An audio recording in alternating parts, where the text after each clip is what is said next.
All right, Shalom. Shalom. First and foremost, we want to give all praise, honor, and infinite glory to our Heavenly Father, Yahweh, Ba'ashem, Yahweh Shai, Ba'ashem, Rahak Wadash. Our double honors to the apostles and the elders of Great Millstone who taught us His truth. Peace and salutations to the hopeful elect, those making their bodies a living sacrifice in these last days. You know, it's the younger brothers, GMS Dallas. Okay, we back on another Saturday, to serve the Lord, to do His work, and just came up with a lesson in the spirit and entitled the narcissistic behavior of Babylon and its kryptonite, because those is one and the same. uh scriptures talk about how the pride of this devil is the same thing that's going to be used for his downfall. And matter of fact, we can start with that in what is that, Isaiah, the second chapter. How his pride, he's exalted himself, but it's ultimately going to be used to bring himself low. Um, and he exposes himself, in a multitude of ways. And I wanted to kind of touch on a few things, bring out some articles, and also excerpt from a book, as well, just to kind of touch on it. But yeah, let's start at verse 12 on Isaiah 2. I got you, bro. Kind of. This is Isaiah chapter 2. And I'm going to start at verse 12.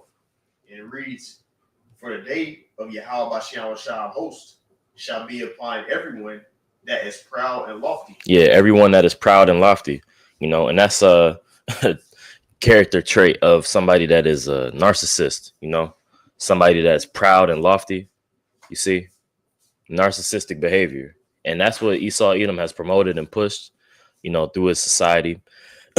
And it trickles down, as the scriptures say, as the king is, so are the people, So it's no coincidence why, you got everybody on social media. They're their own idol, they're promoting themselves. They worship themselves as a god, because this devil, Esau Edom, who is in power, he does the same thing, You got it, bro.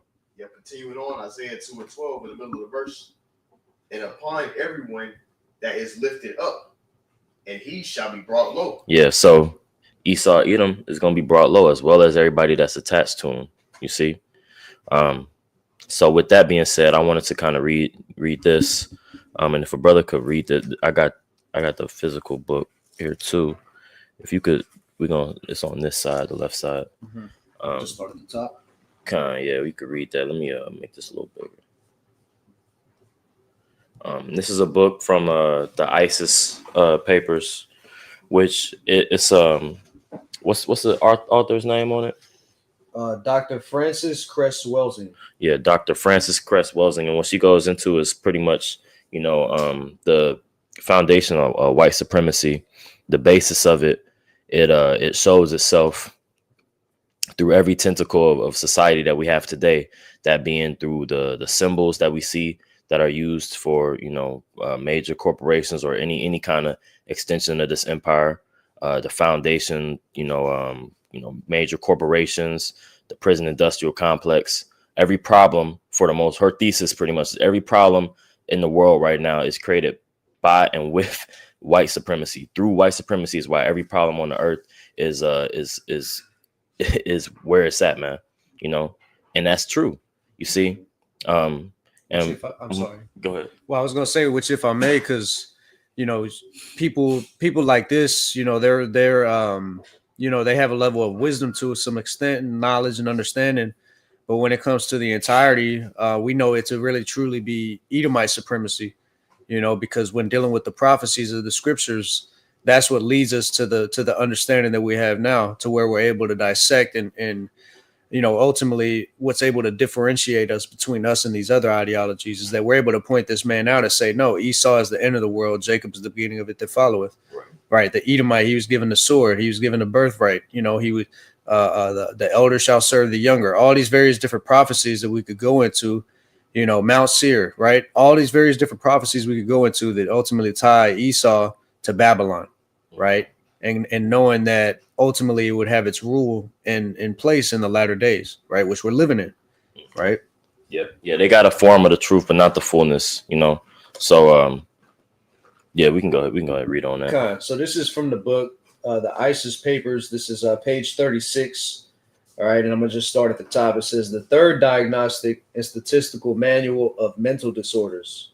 In parentheses, it says 1980. It says published by the American Psychiatric Association, contains a description of the narcissistic personality disorder with the following stated criteria: A, grandiose, it's like a grandiose self or sense of self-importance or uniqueness. Yep. And Esau, man, this society is grandiose. Matter of fact, let's get that word grandiose. I'm gonna look that up real quick, you know, just to edify. Bigger than life, like just a pompous. Yeah. Yep. And then brothers got, you know, precepts. Go ahead, you know, get them. But this is that word grandiose. It says impressive. All right. Grand in effect. All right. This word is so much needed that its being malformation is the more to be deplored. This is kind of going into some BS. Which that word grand, of course, it goes from to large, big, you know, large and tall. Okay. Full, abundant, you know, abundant in riches. And make me think of what is that? Revelation, the 18th chapter, you know, abundant in treasures, right. You know. So you know, grandiose. Matter of fact, I'm gonna just look it up just in a regular dictionary. Give me some more insight. It says impressive and imposing in appearance or style, especially pretentiously so. You know, you have some, Mark? No, I didn't. You want me to continue to? Well, yeah, I had a precept like it. Kind of. This is Obadiah chapter 1 and verse 3. It says, "The pride of thine heart hath deceived thee," and you can speak on it. Mm-hmm. "Thou that dwellest in the clefts of the rock, whose habitation is high, that saith in his heart, who shall bring me down to the ground?" Right. Yep. And the pride of thine heart, right? The heart being the mind. You see, and that's what a lot of narcissists have. You know, the idea in their mind that they're bigger than actually what they are. You know, that they're invincible. You see, but it says, your heart has deceived thee, you know, that deception. And, you know, it's going to show you how as we read in this book, it's going to show you how he's deceived and how, you know, even in his own literature, he's deceived, you know. Mm-hmm. Did you want to continue on in point B? Yeah. Yep. Okay. This is back in the ISIS Papers again, page 36, and we're going into point B. On this page, it says preoccupation with fantasies of unlimited success, power, brilliance, beauty, or ideal love. Mm-hmm. And I mean, that's obvious. You know, he's trying to complete his enterprise, finish all his you know, his matters, right? And he has his idea of you know, a utopia, you know, surrounded by death and sin. You know, he wants. This man is the author of death. You know, he's pushing death throughout the world, but yet is looking to obtain immortality. Like, what sense does that make? You know? I got something for you. Go on. Job chapter 20, verse 4, and we'll get a couple verses. It says, "Knowest thou not this of old, since man was placed upon earth, that the triumphing of the wicked is short, and the joy of the hypocrite but for a moment," right? Because Esau, he proclaims to be this God-fearing nation, you know, and it's a Christian in ethics and morality. But really, when you look at how they operate, dealing with the upper echelon in particular, right? The higher ups of Esau, Edom, that rule and run the society, that govern everything, that allows things, you know, that shouldn't be, right? They're completely opposed to the law, statutes, and commandments of the Heavenly Father. Right. Psalms the 50th chapter, right? Says, "What hast thou to do to declare my statutes, that thou shouldest take my covenant in thy mouth, seeing thou hatest righteousness, you hate reproof, instruction," right? You hate the things that ultimately the Heavenly Father has declared righteous. And we see that through his actions and what that has led us to a decrepit society where things are malfunctioning. The people, as it says in Sirach, the 10th chapter, as the king is, so are the people. So these people have taken on the mindset of Esau, Edom being what? Or even Babylon the Great as a whole being just complete narcissists, right? Degenerates, right? And all manner of lewdness and lasciviousness, like the scripture talks about. You know, you got it out. Okay. Yeah, we can jump back to that book. I had a little more. Oh, but you can speak on it. You know what I'm saying? It says, verse 6 to 7. It says, though his excellency mount up to the heavens, and his head reach unto the clouds, like we read. It says unlimited success. You know, though you actually have gotten to a point where you're setting your nest among the stars, the ISIS, the Space Force, you know, these different rovers and things, and like all these this type of weaponry. I recently watched a movie with my woman. It's like in the top 10 on Netflix, which the end kind of, I don't want to get on no spoilers, but the end was like shit. It was like a letdown, but it's called damn, what's it called, bro? Pretty much is dealing with the like the higher governmental officials, and they pretty much see this nuke coming towards them. And they're like, well, it's not coming from China. Like they're on the phones and stuff like that. House of Dynamite? Yeah, House of Dynamite. You saw it? Okay, yeah. But that's what it's called. A House of Dynamite. Yeah.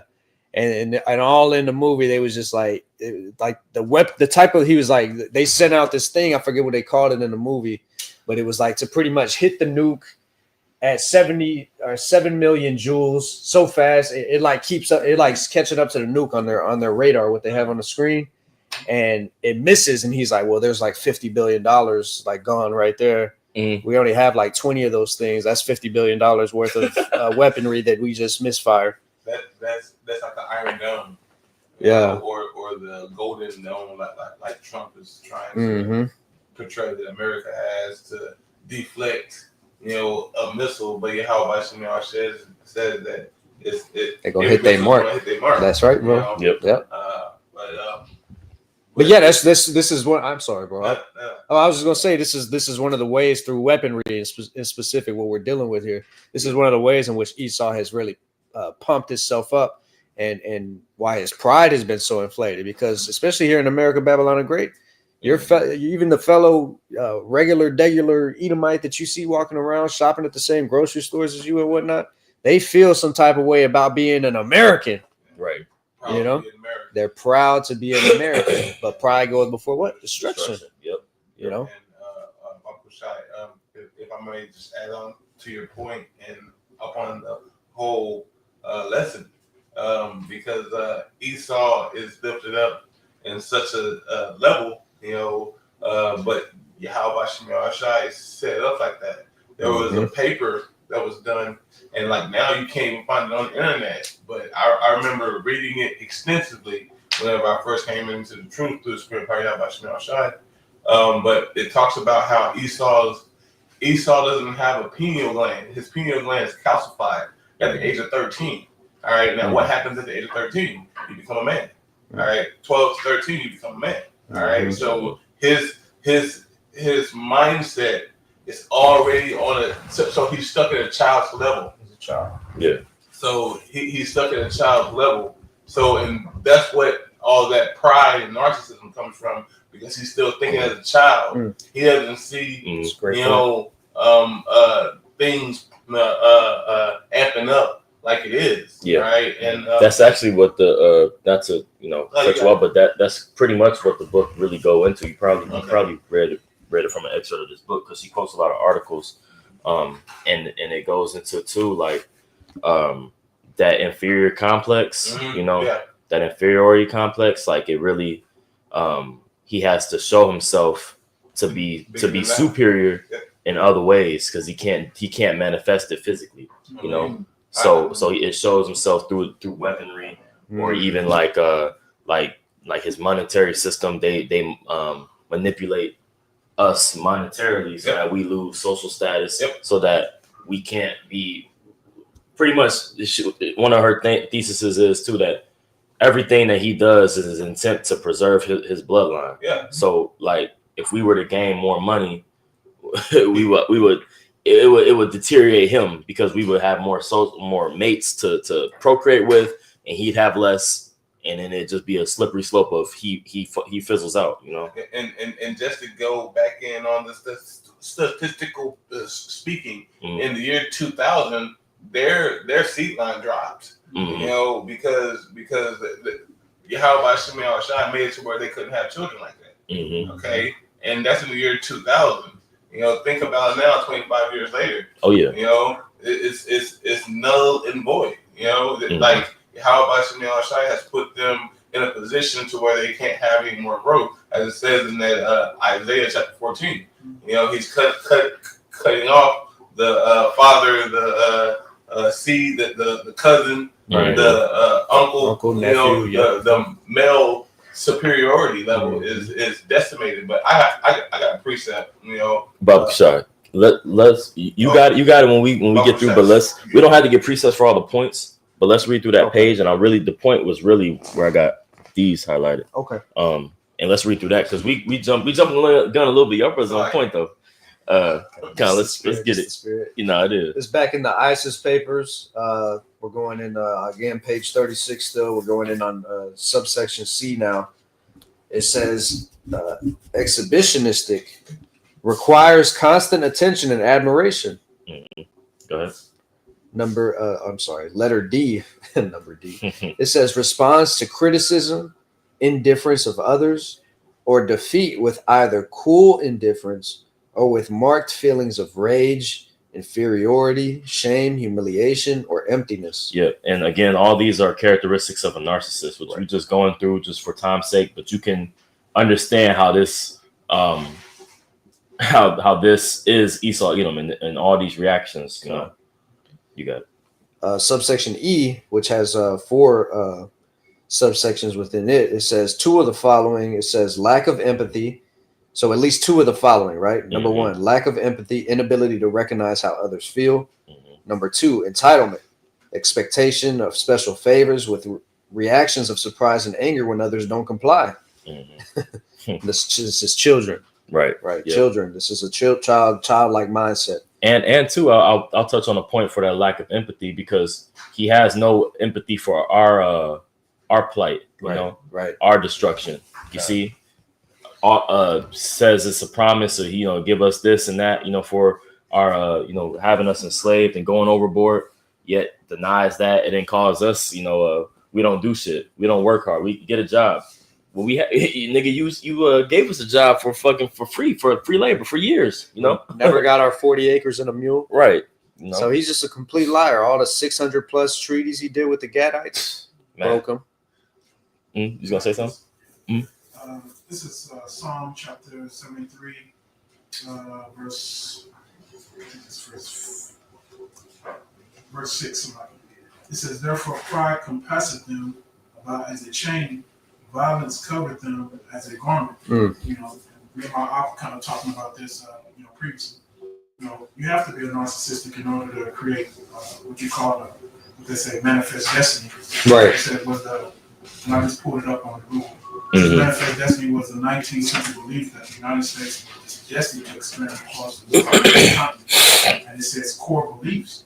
It says divine mandate. Proponents believe that God had chosen America to expand their dominion across the continent. It's like the piece going into how can you come over here when you already had indigenous people here, right? So and then basically remove them, basically genocide, Native Americans, and then create a whole system trying to validate what equality is, right, for so-called Jacob. Yep. Okay, you got it, bro. This is back in again subsection E.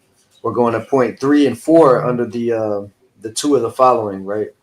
So it says interpersonal exploitiveness takes advantage of others to indulge his own desires or for self-aggrandizement with disregard for, which I'm not even sure what that word means. If your brother wants to,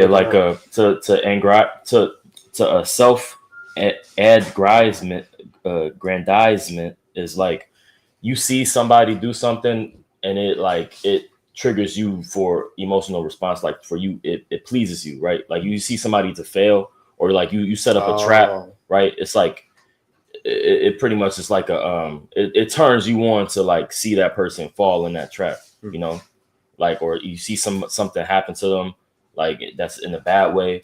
It's like, damn, okay, I made that happen. Like, yes, you know, like that wine, you know, evil, just like the villain. The villain, he'd be plotting like, damn, how am I gonna get to who? Like he's looking at all the cameras in his dungeon somewhere with all the street cameras, the stoplight cameras. And he's like, oh yes, we're about to take over now. Yep. You know, he's got a hard on for destruction and oppressing people, man. Yep. Yeah, it's like I mean, he want praise too, you know. This man wants praise. He sits in the temple as God, wanting to be worshipped as if he is God, you know. This man wants praise for that stuff too. Can I get a precept on it? Okay. I know you want to get through it, so just Baba Shah, let's get through it real quick. Because the point, y'all making good points, but really the next portion is where y'all, you know, your precepts you'll be able to expound on it better. Okay. It says point 4. Well, I'm gonna read point 3 again. It says interpersonal exploitiveness takes advantage of others to indulge his own desires or for self-aggrandizement with disregard for the personal integrity and rights of others. Number 4, relationships characteristically vacillate between the extremes of idealization and devaluation. Right. You can keep going. As a matter of fact, you could just jump to the next page. Okay. The next that section you want? Yeah. Okay. Just jump into the section that the brother has highlighted, which is just a paragraph down from from where we left off. It says, for further understanding of this perceptual failure, let us return to the Greek myth of Narcissus. Narcissus. Right. And this is a Greek mythology of where you get the word narcissus, where it comes from. And it's going to expound like on the, you know, the symbol behind that. Okay, you got it. According to Greek mythology, is it like Narcissus? Yeah, it's Narcissus. Okay, okay. Yep. Narcissus was the son of the river god Cephissus, and the nymph Lyriope. Yeah. Lyriope. He was distinguished for his beauty. His mother was told that he would have a long life, provided he never looked upon his own features. However, his rejection of the love of the nymph Echo or of his lover Anemius drew upon him the vengeance of the gods. He fell in love with his own reflection in the waters of a spring and pined away, in parentheses it says, or killed himself. This ancient mythological symbolism displays the difficult and white collective has... I'm sorry, I'm going to start this paragraph again. It says, this ancient mythological symbolism displays the difficulty the white collective has in looking in the mirror to see itself for what it truly is in relationship to the vast majority of the world's people. Indeed, if it faces itself with its puffed up attitude of white superiority, it will disintegrate. So again, the the symbol of Narcissus, right, which he's pointing out in his book, Narcissus was a quote unquote Greek god that, you know, was so beautiful that, you know, he fell in love with himself when he looked at his reflection. That is the same analogy that you can use with Babylon the Great. When it's faced with itself and its reflection and the things that it's done, its quote unquote beauty, right?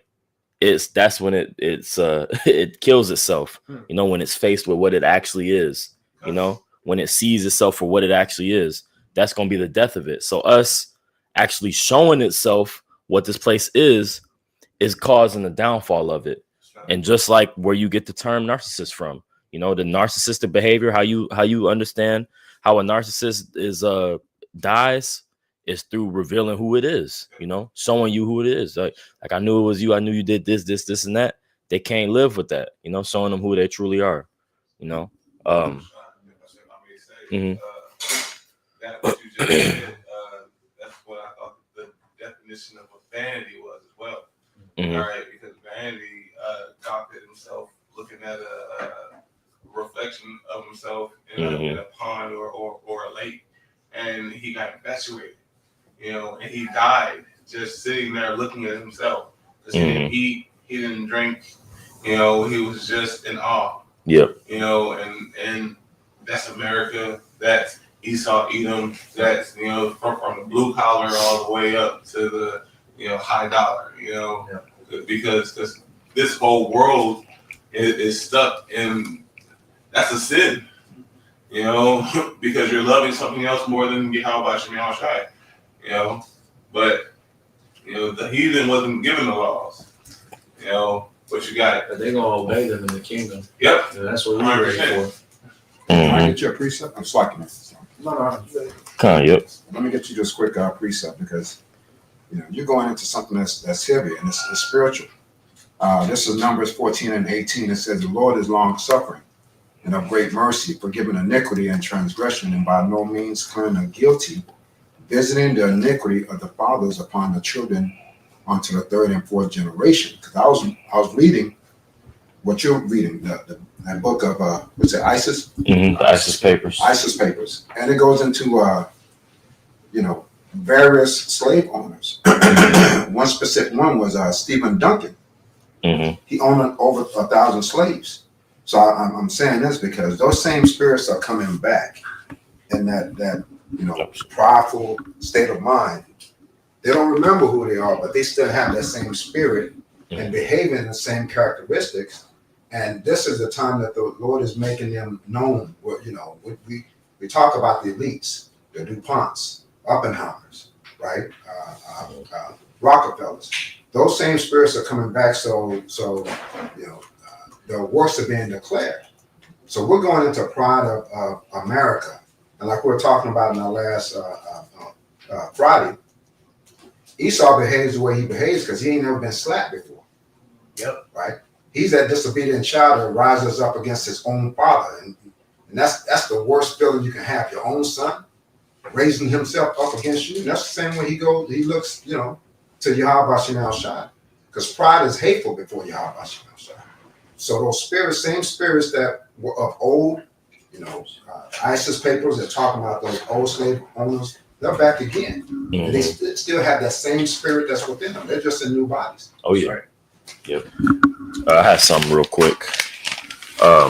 This is a Sirach, Sirach chapter 12, verse. We'll start at verse 10. It says, "Never trust thine enemy, for like as iron rusteth, so is his wickedness. Though he humbleth himself and goeth crouching, yet take good heed and beware of him, and thou shalt be unto him as if thou hast wiped a looking glass, and thou shalt know that his rust hath not been altogether wiped away." You know, and he could see it. You know, he could see it too. When these things are brought back forth to him, he can see, damn, I am pretty much committing the same atrocities that I was. This, you know, there's certain things that he's done in this, you know, in the past 50 years that could possibly be worse than the transatlantic slave trade. You know, you could argue that it's had a bigger impact. For instance, the prison industrial complex, you know, the crack cocaine epidemic, you know, the war, quote unquote, war on terror, this mischievous plan, you know, painting us, manipulating numbers, putting, you know, redlining. There's plenty of things you could go into that, you know, that this man has done that he's got to take account for. Right. It's the chemical warfare. Yeah. Biological warfare. Yep. Like, bro, I know I brought it up yesterday in camp.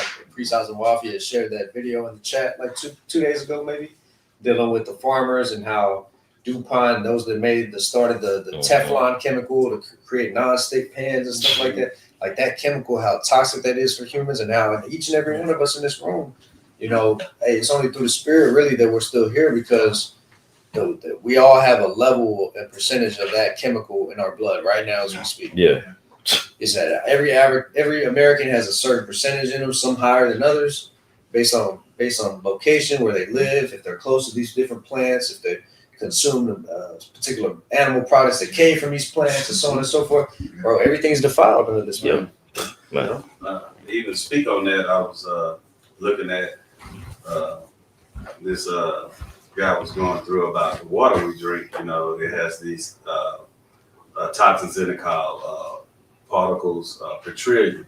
Forever chemicals. That's forever chemicals. Yeah, forever. That's what I'm referring to. PFAs, I think. And it's called PPT. And I was looking at that and I'm like, man, this goddamn devil, man, this is all he do is destroy everything. Because out of the drinks, you know, that he was displaying, it's like we drink them, and it's like I thought about that precept there, you know, that we was gonna you know, drink poison and not die. You know, and it's just, man, this devil, he just don't care, man. He has to be stopped. You know. Yeah. So that's like the priest is going into in this lesson. That's like one of the traits of a narcissist, as we read, bro. He doesn't care about how what he's doing is affecting others. Yeah. He doesn't have a long-term vision. He can't see his past his nose, and the consequences and repercussions that come from trying to make fruit last longer, or trying to preserve things when the Most High has it set up a particular way for a particular reason. He's trying to be as the Most High, as the Scripture says. Yep. You see it? Can I say something real quick? So just going to that word vanity, I don't know if you guys brought it out, but from Ecclesiastes 1 and 2 is Strong's H 1892, and it goes into the word habal, and it's something transitory and unsatisfactory, emptiness. And you go to Genesis 4 and 12, you know, he was a vagabond. You know, let's talk about the spirit of Esau and how the ground's going to be, dead essentially, and you have to add all kinds of stuff to the ground just for it to be fertile. Right. Mm-hmm. Yep. I have something else too. This is just because, like, again, the point of me bringing out that book and what's within it is, you know, the job of the prophets is to call these things out. You see, the job of the prophets is to show these things. Of course, a part of that is to show our people our transgressions, as it says in Isaiah. What is that? Is that the 55th chapter? I believe, if I'm not mistaken. But you know, matter of fact, let's get this Isaiah 13, I think. Yeah, Isaiah 13 and 2. I can read it. Come. Isaiah 13 and 2, it says, "Lift ye up a banner upon the high mountain, exalt the voice unto them, shake the hand, that they may go into the gates of the nobles." Yeah, shake the hand that they may go into the gates of the nobles. You know. And when you are pointing at somebody, that's like an offensive thing. Like if you watch a movie and you're watching it like with the sound off, and you see a group of people pointing at one person, an individual, that's showing you that's like a form of confrontation, you know. Or if you or try to do that, like what go in your, I mean, you might get shot here in Texas. You get in your car and you point at somebody outside your car. They're gonna feel like they're attacked. You know what I mean? That's true. And that's what this scripture is. Because imagine that. Imagine somebody having a nerve to, in the ancient world, pulling themselves up to the gates of a noble and pointing at him. You know, that's what we're doing. That's what we're doing in the spirit. And the narcissists can't handle it. That makes their skin crawl. That makes their skin boil, saying that you're the problem. You're this. You're that. Yeah. You know. Can we read that again, Papa Shai? Oh, yeah, my bad, bro. No, you good. Isaiah 13 and 2 again, it says, "Lift ye up a banner upon the high mountain, exalt the voice unto them, shake the hand that they may go into the gates of the nobles." Mm-hmm. Yep. And that's what we're doing, man. We shaking the hand that we may go into the gates of the nobles, you know, to call them out, to point them out. Who's the wicked? You know, the elder apostle Gabar did a lesson, you know, going into the mystery of iniquity, you know. The mystery of iniquity that's always been something who is, you know, well, of course, it was always a question of, you know, the mystery of the Gentiles, right? But we know what that means now, you know. But also, too, it's a mystery of who's the devil. You see, that's the balance of things. All right, that was always something that was our forefathers, you know, were curious about, you know, and that we lost due to a point of time. But see, these things are now being revealed, you know, through the fullness of the ministry. That's the kryptonite. Yep, and yeah, that was the thing that killed Narcissus, was his own reflection, that mirror, that proverbial mirror being shown to him. You know, you got it, bro. 2 Thessalonians 2 and 8, it says, "Then shall that wicked be revealed, whom the Lord shall consume with the spirit of his mouth, and shall destroy with the brightness of his coming." Mm-hmm. You see, being consumed by the spirit of his mouth is ultimately the prophets being on the scene to tell this man about himself, giving them that spiritual intervention, if you will. Yep. You know, you got to start up. You got You want to start? Yeah, start at verse 5. Okay. 2 Thessalonians 2 and 5. It says, "Remember ye not that when I was yet with you, I told you these things? Mm-hmm. And now ye know what withholdeth, that he might be revealed in his time." Yeah, because Paul understood that, there was certain things that the nation of Israel had to go through, and there was other, future prophecies that had to be completed before we could really fully receive, the everything that he was saying. And then of course Yahweh Shai in his last coming, you got it though.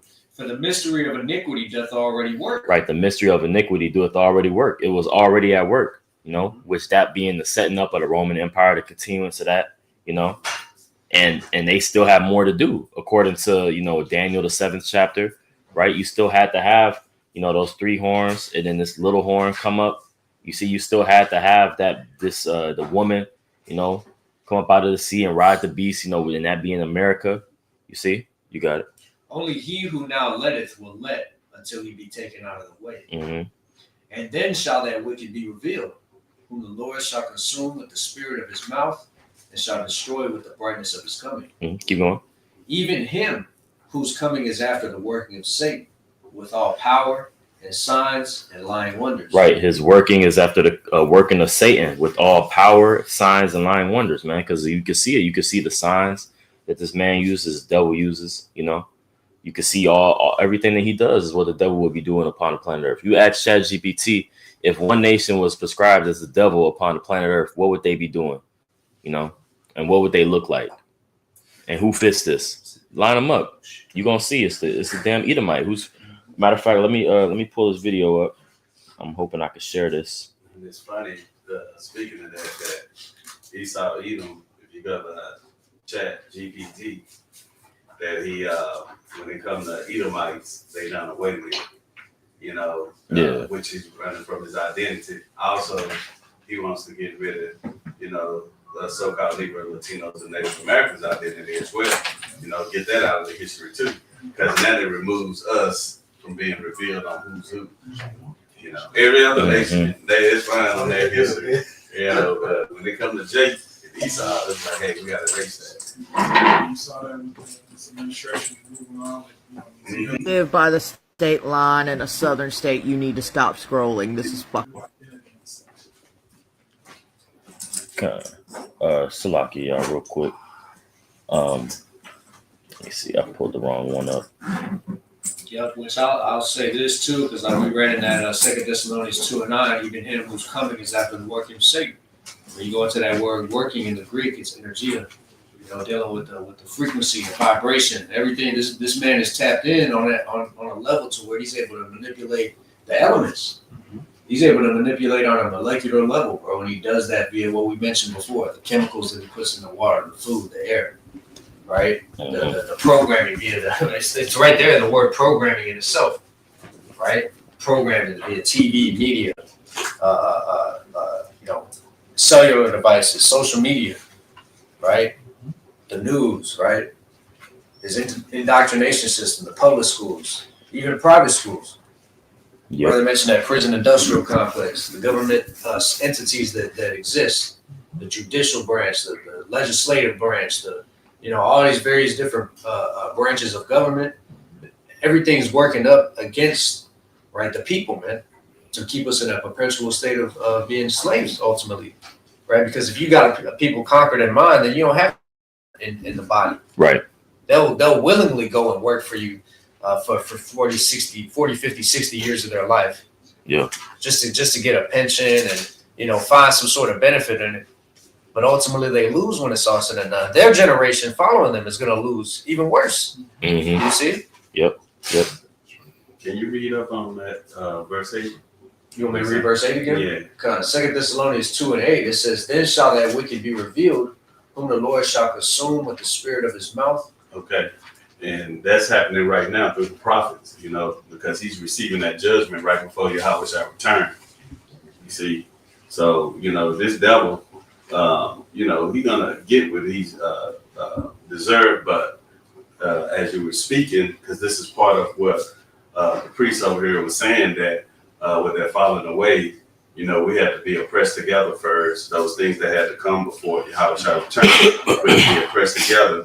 And then the prophets had to wake up and remember that, you know. So this is part of him, you know, his kingdom father, you know. Yeah. Yep, that's That's that why- total recall. I'm sorry, I was just gonna make one more point. Go ahead. That's why that Revelation 11 goes Yeah. into what it goes into. Yeah. That's 50 years when we were oppressed, and then we stood back upon our feet with Right. great exceeding armor, and it says that the fear fell upon them that saw us. Right. You see, because that's synonymous with the Edomite knows synonymous with the Israelites waking up is his detriment and demise. Yep. Bob Shaw, can you get Zechariah 12 and verse 1? Zechariah 12 and 1, it says, the burden of the word of the Lord for Israel, saith the Lord. And when you get that word burden, it goes into, you know, like an actual burden, like something that you bear, something you carry, but also too, you know, the root word of that in this context, it goes more into you know, to the upliftment. Matter of fact, if a brother got the blue letter on deck, For that, yeah, you want that word burden? yeah, kind of, and then you can go to the root word on it. I'm gonna pull it up on here too. Yeah. I'll finish off the verse. Zechariah 12 and 1, it says, the burden of the word of the Lord for Israel, saith the Lord, which stretches forth the heavens and layeth the foundation of the earth and formeth the spirit of man within them. Now we're going to grab that word burden here in the Hebrew. All right, Strong's H 4853. All right, Mashah. Okay, Mashah says, it's like I'll go into the root. I'm going to say the root. It says Nashah. All right, it says to lift, bear up, carry, take. Right, to lift up, to bear, to take, carry out, forgive. Right, to be lifted up, be exalted. It's to support. To the second one when you go to subsection B. Yeah, subsection B. Oh, okay. Support, sustain, endure. I don't think I got the right word, bro. Oh, for real? Not sure. The burden, right? Yeah. Okay. And then when you hit the root word, it's NASA, like NASA. It says to. The shot. To bear, carry, support. I didn't see that word, support. It says to take. Oh, okay. Subsection C. I got you. Oh, is that what I'm on? Yeah. Okay. To lift up, exalt, support, aid, assist. Yep. It says to take away, to carry off, to forgive. Let's read that again though. And then you can read verse 2 as well. Okay. Zechariah 12 and 1 again, it says, the burden of the word of the Lord for Israel, saith the Lord, which stretcheth forth the heavens and layeth the foundation of the earth and formeth the spirit of man within him. Behold, I will make Jerusalem a cup of trembling unto all the people round about, when they shall be in the siege both against Judah and against Jerusalem. Right. And this is, of course, you know, this is, of course, talking about in these times, man, you know, how the Lord said that he was going to make us a cup of trembling, you know, because the nations is going to have to drink of that cup. Of course, and that's going into slavery, but that's starting with these plagues, you know, that's starting with us receiving the spirit. That's the beginning of us being free from the captivity, us accepting Yahweh Shai. But the Lord said that he will make us a cup of trembling unto all the people round about when they shall be in the siege, you know, and we are being besieged right now. You know, of course, this is you can. I mean, this really isn't going into. It's not going into 70 AD. It's going into a future prophecy because it's going into Jerusalem. It's Judah and Jerusalem. You know, all 12 tribes, man. Go ahead. Verse 3, folks. Okay. Verse 3, it says, and in that day will I make Jerusalem a burdensome stone for all people. All that burden themselves with it shall be cut in pieces, though all the people of the earth be gathered together against it. Right. Yeah, and that how we gonna be a burdensome stone and be protected is through Yahweh Shai, man. You know, of course we see, you know, in Daniel the 2nd chapter, it says how he's like a stone, you know, coming to crush in pieces every, you know, all the empires that are before him, man. You know. Let me see. Yeah, that's pretty much it on that point. I did want to read this article though. I know you had that video too. Yeah, oh yeah. Let me play this video let me read this article first. It says Salaki, let me open this up. This is an article from CNN with a big ass ad at the top, of course. It says European colonizers killed so many Native Americans that it changed the global climate, researcher says. You know, so this nigga want to talk about, you know, how the fact that you can't you want a 12-ounce steak, right? Your third this week is causing global warming. What about this? What about this atrocity? You know, this is just pointing out his wickedness. I can make a point. Mhm. I was watching a video yesterday going into these Native American reserves, you know, and the condition that most of these places are in. It's like they were interviewing this Native American woman, and she said, and they're asking her, like, so how do you feel? She's like, man, we feel forgotten. You know what I'm saying? Mhm. And when they go into their house, I'm talking about these people got to grab buckets of water from outside just so they can have water inside their crib because they don't have no running water. Nope. Yeah. The electricity is trash. You know what I'm saying? They don't have food is hard to get for them, man. It's very difficult. You know what I'm saying? These people are literally washing their hands in a plastic thing, you know what I'm saying, and washing themselves with, you know what I'm saying? And they're supposed to be these sanctions for these people, man, by Esau, man. But Esau don't give a shit. Right. If I can ask what you're saying, because my heart did a lesson on that, man. So we Googled Native American genocide in the United States, right? And it goes into, it's pretty long, I'm not going to read it, but it says here under deaths, it says 96% population of the Indians, all right? It dropped from 96% population dropped from 1492 to 1900s, up to 4 million were killed. If you scroll down here, it says perpetrators. Mhm. It says British Empire, British Armed Forces, French Empire, French Armed Forces, Spanish Empire. So letting you know who did it. Right. The so-called white man. Right. Right? And it's surprising that they listed all this stuff. But when you talk about the reservations, you never hear anything about it. Yeah. Why? Because they sweep it under the rug. But they fall below the poverty line that America has established. Right? It's almost like they don't exist no more. Yep. Yeah, and too, not only killing the people on the land, but actually the atrocities against the land too, because the nigga was so bloodthirsty that he was killing the bison so that they couldn't even eat. So damn near the majority of the bison. I mean, it's almost the damn bison is almost extinct, man.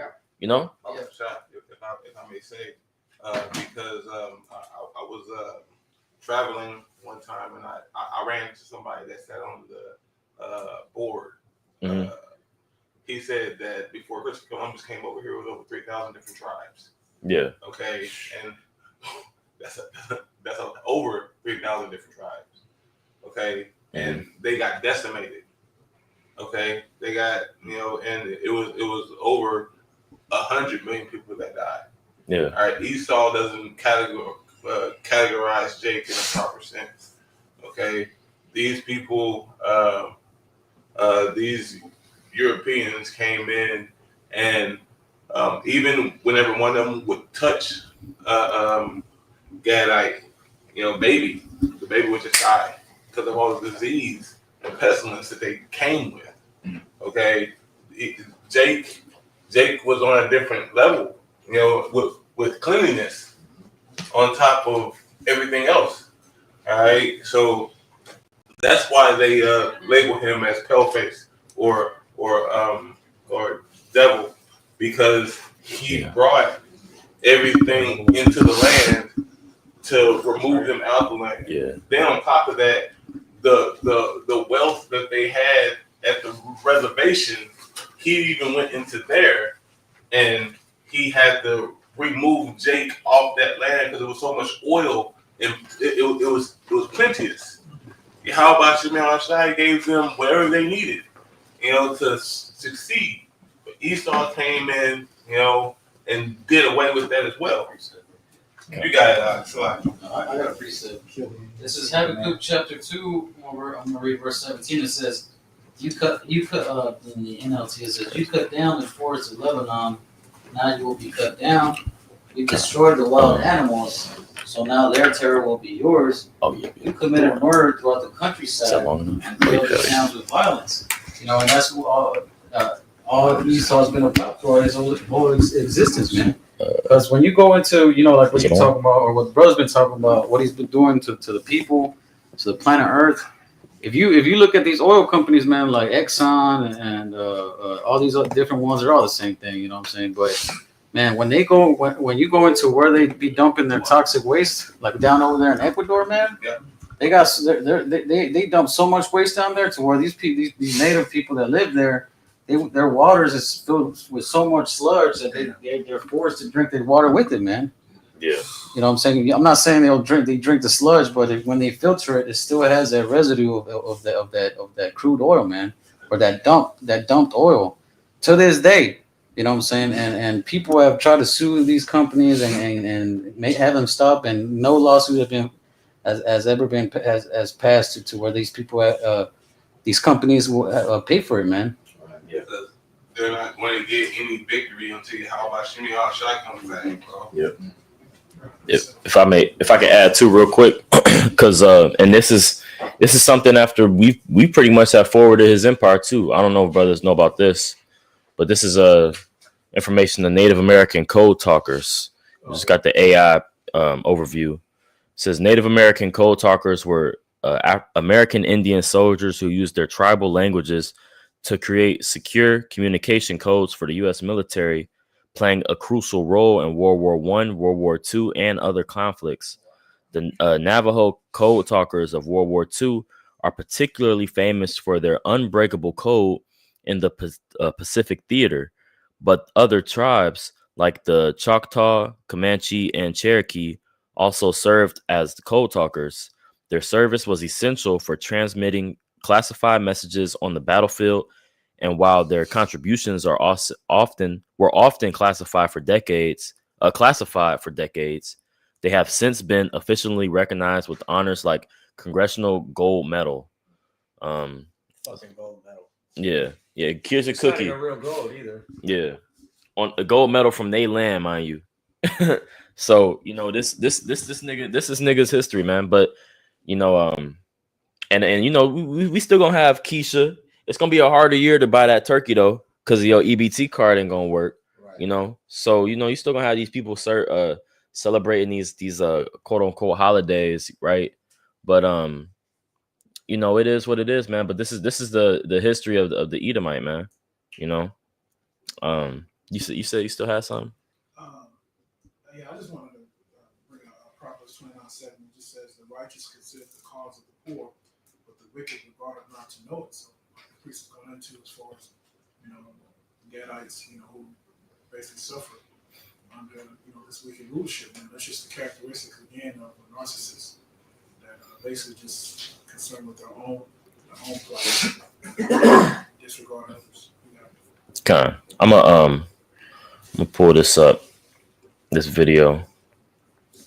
And this is going into a quick little video of the atrocities that this nigga has done too. Just to the earth through Christianity, quote unquote Christianity. Let me see.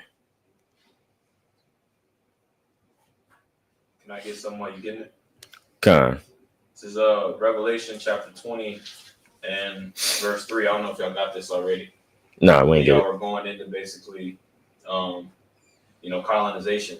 The history of Esau coming out of the bottomless pit, which we know to be basically Europe. All right, this is Revelation 20 and 3. And verse 2 is how you know it's Esau. All right, I'll read that. It says, and the dragon, the old serpent, which is the devil, and Satan, and bound him 1,000 years. All right, because Esau was subjugated for that period of time, which is known in secular history as the Dark Ages. Okay, verse 3, it says, and cast him into the bottomless pit and shut him up and set a seal upon him that he should receive or deceive the nations no more till the 1,000 years be fulfilled, and after that he must be loosed a little season. So like brothers was touching on the history, all those atrocities happened in a little season. You know, like those millions and millions of deaths. You know, like in history they talk about, you know, Genghis Khan, you know, the Mongols, they killed all these people, and you know what I mean? Yeah. But what about Esau? Right. That's really the greatest, like statistically speaking, that's really the most devastating loss of life in a short period of time that we've ever seen. But that's not talked about. Yeah. You know? Yeah, because the Gadite genocide in itself, they estimate over 100 million. Over 100 million. I mean, there's 350 million people, quote unquote, in the U.S. right now. So, and we know Esau lowballing with that number. Yeah. You know what I'm saying? Because it's things you can't really quantify for, like the brother was talking about, like the disease that they willingly spread, like they strategically spread. You know, like this is certain things that you can't even like affects a lot of the people on those reserves today.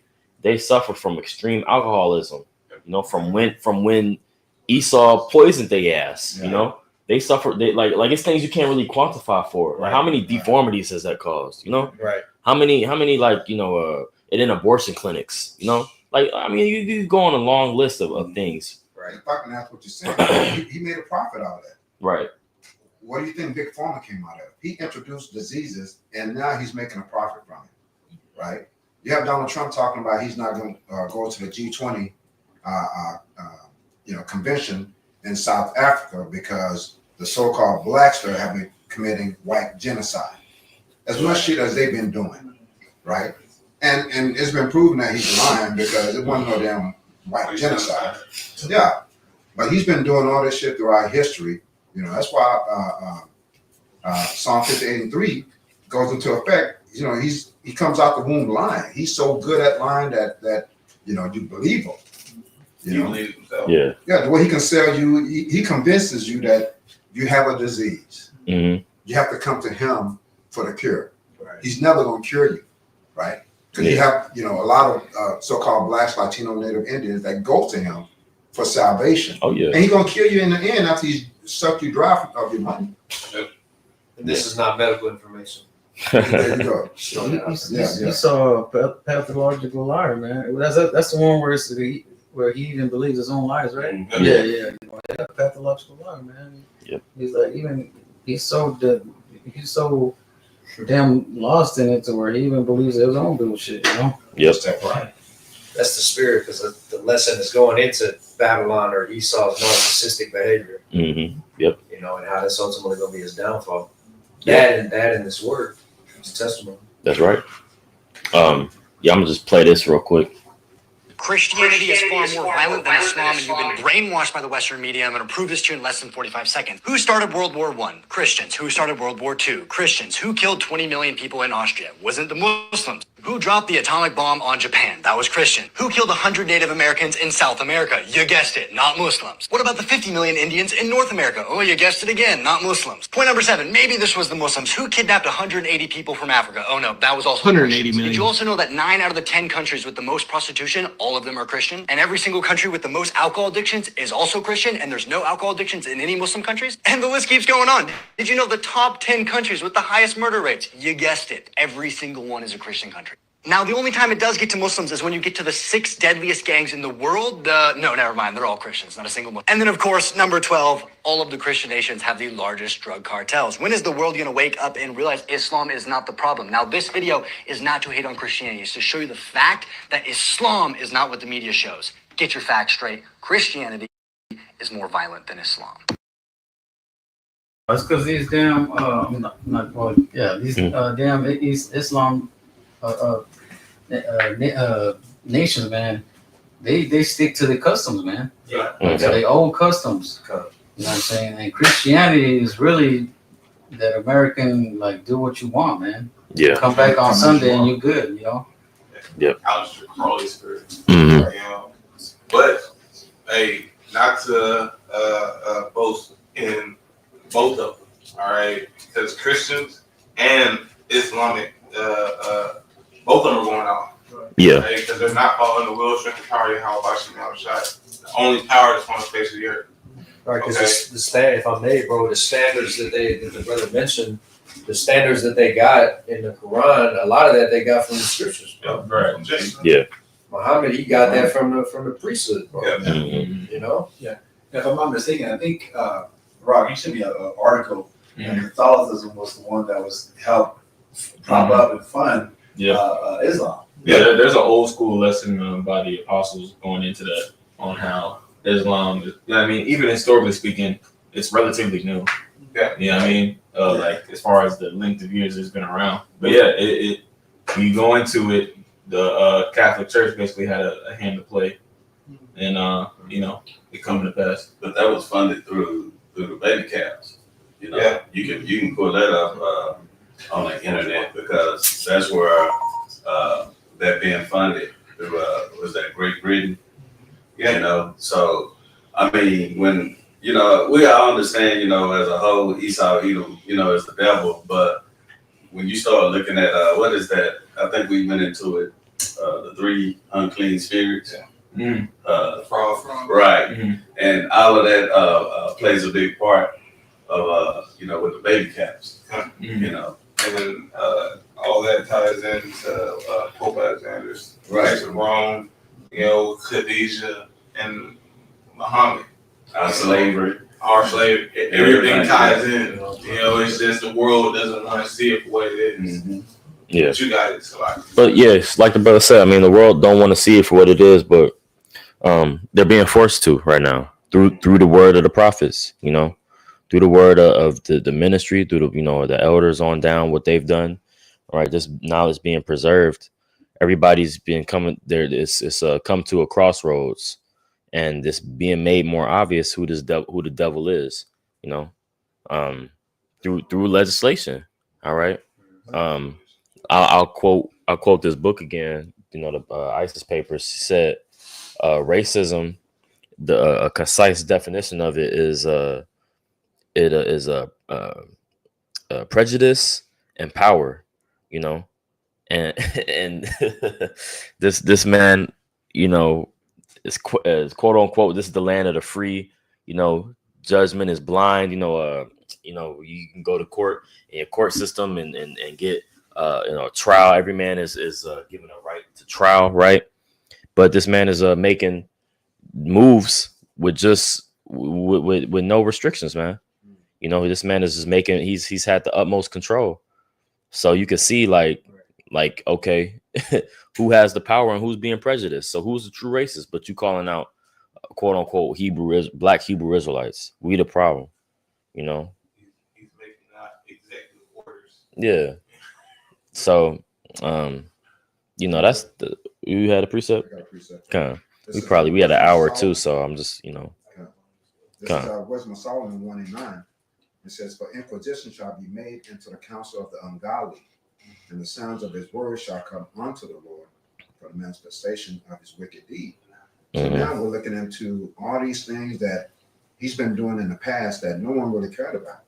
But you have, great millstone that's shining lights on, prominent figures that they donate money to this cause, and oh man, he's a good guy, but not knowing how did he get his money, how many people died, what bloodshed was caused for him to be where he's at right now, even though he's getting donation and he's well known as a statue of him.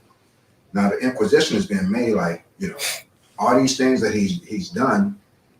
Did you know? yeah. Right? Did you know? Oh, no, I didn't know that. I thought he was a great man. I wanted to be like him. Mm-hmm. When you talk about Yale, when you talk about Harvard, when you talk about even FDR, Roosevelt, they made their money from what's that? In China, not heroin. Poppy seeds. Opium. Opium. So Yale, Harvard, all these prestigious schools, Skull and Bones, they got their businesses, they got their buildings, they got their organizations funded from blood money. Mm-hmm. That's when you start to find out, damn, he's not as great of a president as I thought he was. Yeah. Because you don't know his start. You got it, man. But they blame Pookie and Ray Ray. Yeah. Yeah. But they're in Young jail one because drug they dealers. like. Yeah, they manufacture the guns, and then they then they say that we the problem because our people's using them. But but nigga own the manufacturing, but crazy amount of guns in America. You know, overkill. At this point, why are we still producing guns in 2025? Like, if you was to ask them, well, hey, if I want to go and purchase a gun, I have to go through all these requirements, and then you ask them, well, how are they getting their hands on these guns? yeah, They wouldn't be able to tell you, right. you know, but they the ones who giving it to them, Yeah. you know, Mhm. releasing it. Yeah. Like, like, why are you putting boxes of guns in the middle of Chicago when there's no gun legislation for it to be in Chicago? Where you getting all these damn guns at? Yeah, they get military artillery. Mm-hmm. Right, what you got? I got a quick precept. Okay. Let's see. Isaiah 28:15, it says, because ye have said, we have made a covenant with death, and with hell are we at agreement. When the overflowing scourge shall pass through, it shall not come unto us. For we have made lies our refuge, and under falsehood have we hid ourselves. You know, so Esau has made that agreement with death, with hell, and the lying, and all these things that are opposing to the Lord, man. And in their mind, they think that because they made a covenant with these things, that they can't be touched. You know what I'm saying? That's that pride, man. Not knowing that those things are gonna fall back on him. You know what I'm saying? Because it's crazy to have a mindset to where you can say, I can kill all these people, do all these things. I've done it for so long, I can't be touched. You know what I'm saying? And I got another one just to prove that point, because he doesn't think of the Lord in his mind. Mm-hmm. You know, it says, Psalms 52:7 says, lo, this is the man that made not God his strength, but trusted in the abundance of his riches and strengthened himself in his wickedness. You know, so he never put the Lord in his mind and in his thoughts. He just trusted in himself and his money and in the things that he had, his possessions. You know what I'm saying, and the power that he has around the world, man. So he's trusting in those things so much to where he's like, man, I'm God, Right. you know, who gonna touch me? You know what I'm saying? That Isaiah 14, you know, he exalted himself he exalted himself unto heaven. Mm-hmm. You know what I'm saying? Yeah, I got it. Yep. I remember this quote that this guy by the name of Zbigniew Brzezinski. He said, in earlier times it was easier to control a million people than to kill a million people. He said today it is infinitely easier to kill a million people than to control a million people. So like you said, he's already made a covenant with death. You know, he's made that everlasting covenant with death, and he's gonna double down on it. But he has to be exposed, and that's what we're kind of going into, that narcissistic mentality. So No, you good. The brother. Come on, bro. This is Wisdom of Solomon, chapter 3. It says, verse 10, it says, but the ungodly shall be punished according to their own imaginations, which have neglected the righteous and forsaken Yahweh Hashem Yahushai. You know, it says, for whoso despises wisdom and nurture, he is miserable. All right, and the hope of is vain, the labor is unfruitful, and the works unprofitable. Okay, so Esau Edom, he's in his own trick bag. Okay, he has propped himself up as being the man, while keeping everybody on the bottom desolate. All right, but now his pride is going to show that he is miserable, and there is nothing in him that can last any longer. How about Shemi Al about to put him down? Mm-hmm. You know what you got? Yep. I'll read these off the comment board. The brother Gadar, the water brother. Shalom. God, that's real quick because this is a good one. This is Ecclesiastes 7:13. It says, "Consider the work of Yahweh, for who can make that straight which he hath made crooked?" And that's true, man. This man he was made to be the devil. He was made to be a narcissist in love with himself. And it manifests in the way that he rules, man. I'm gonna jump to this next one. Sirach 14 and 5. He that is evil to himself, to whom will he be good? He shall not take pleasure in his goods. You know, so if I may, that's what these lower level Edomites are figuring out. yeah. You know, like all the ones crying on the internet about the powers to be, watching Alex Jones, watching Glenn Beck. You know, could you read the last part of that precept again, bro? It says, Sirach 14 and 5, he that is evil to himself, to whom will he be good? He shall not take pleasure in his goods. Yep. So Esau's cut, man. From Yeah. from the top to the bottom. Because even lower level trailer parks, right? They've been destroyed by Esau too. They drugged out, cracked out. Hey, You know? look at the percentage of people who on EBT. It's mostly Edomites. We talk about Keisha because it's fun. Like that's somebody we deal with all the time, you know. But we don't be in these trailer homes, you know. A lot of the Edomites in these trailer homes, baby with missing 2 teeth. You know what I'm saying? Like they through out here. And that's part of the when the Lord said the kingdom divided can't stand. Mm-hmm. You know, there's no way you can look at like if we were just to, like the lessons going into. If you were to just look at Edomites and the state of the Edomite race, it's a fucking shit show. Everybody's at war with one another. The same way when we go into First Maccabees, you know what I mean? And Alexander's generals are all at war with one another for hundreds of years.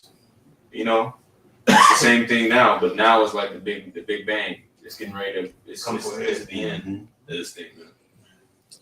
Yeah, I want to read this. It say white people make up the largest racial group of SNAP food stamps recipients, accounting for about 35 to 37% of participants. Other racial and ethnic groups on the program include Black, which is 26%, Hispanic 16%, Asian 3%, and Native American 2%. So yeah, a majority of these Edomites you're gonna see in your local Kroger, your local Tom Thumb crashing out. You know. Just to add on to that, you have to look at the states that they don't want anybody to look at. Like Oklahoma is nothing but a fucking footbag. Yeah. Okay. And Tennessee, you know, states that people are like, oh no, they're doing well. They got Nashville. Nashville is one spot in a big ass spot. You know, it's nothing there. That's what a rural Edomite says. Yeah, rural ass states. Yeah. You know, hey, Wyoming. Yeah. Nobody talked about Wyoming. It's just land. Nah, there's a bunch of Edomites up there right now. Yeah. You know, just on EBT, living off of the government, but yet it all falls down upon Jake's head. Yeah. And if you get that number, you don't have to, but to go along with what you have up there, I had pulled that up too. But I also pulled up because they like to play with statistics and numbers and make it look like that Jake is on it, and it's a few white folks. When I pulled up on ChatGPT, I was like, how many white Americans in the United States? And then I started adding that percentage up. I'm like, they ass broke. Yeah. Oh yeah, they they be messing with Jake. Jake got a small percent, but when they use that 26, it's on a small percent though. Yeah. Not according to 100 million or half a million, 100 billion white folks, living in America. So they the ones who using the resources, man. Oh yeah. Their numbers are less than ours. Yeah. Yep.